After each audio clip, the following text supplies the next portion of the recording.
President Obama called Prime Minister Stephen Harper after the shootings. The president pledged to work closely with Canada to determine if any terror group is involved and whether the attack signals a threat to the United States. It emphasizes the degree to which we have to remain vigilant when it comes to dealing with these kinds of acts of senseless violence or terrorism. And I pledged, as always, to make sure that our national security teams are coordinating very closely, given not only is Canada one of our closest allies in the world, but there are our neighbors and our friends. And obviously, there's a lot of interaction between Canadians and the United States where we have such a long border. CBS News senior security contributor Michael Morell is in Washington. He's a former CIA deputy director. Mike, good morning. Good morning, Charlie. What do you make of this? So when ISIS first came into our consciousness, you'll remember that we talked on this show about two near-term threats.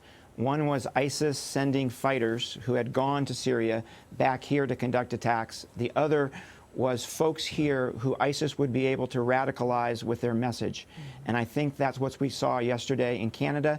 That's certainly what we saw in Canada 3 days ago. And just yesterday in Britain, the British arrested a woman who was planning attacks who had been radicalized by ISIS. So we're starting to see one of the two types of threats become a reality here, Charlie. So clearly homegrown could be an issue for the United States, but what about radicalized Canadians coming across the border? How easy would that be for them? I'm much more concerned about the Canada border, Charlie, than I am the Mexican border, because it's much easier to come across that border.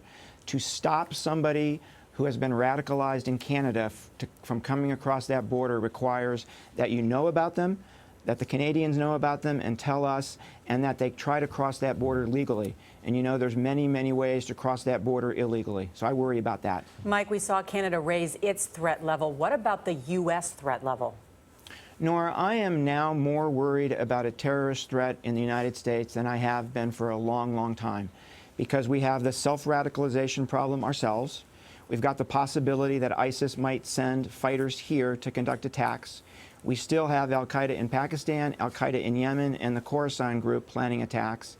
And we have the fact that what Edward Snowden did has made it much more difficult for law enforcement and intelligence to track these guys. So we are at, I think, a very dangerous time here. That's scary to hear that you think that you're more worried than just about any time.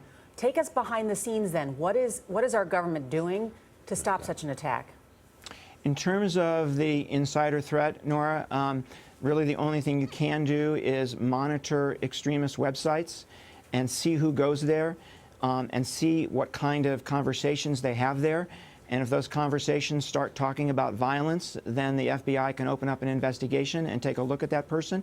But that's a lot of ifs to be able to find somebody who's been radicalized. Is there anything to the idea of raising the threat level or showing a more heightened sense of alert about this?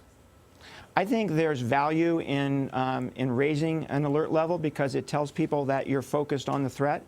I think there's value in raising security around sites that might be attacked, because I think that deters people. I think all of that is positive. Michael, thank you. You're welcome.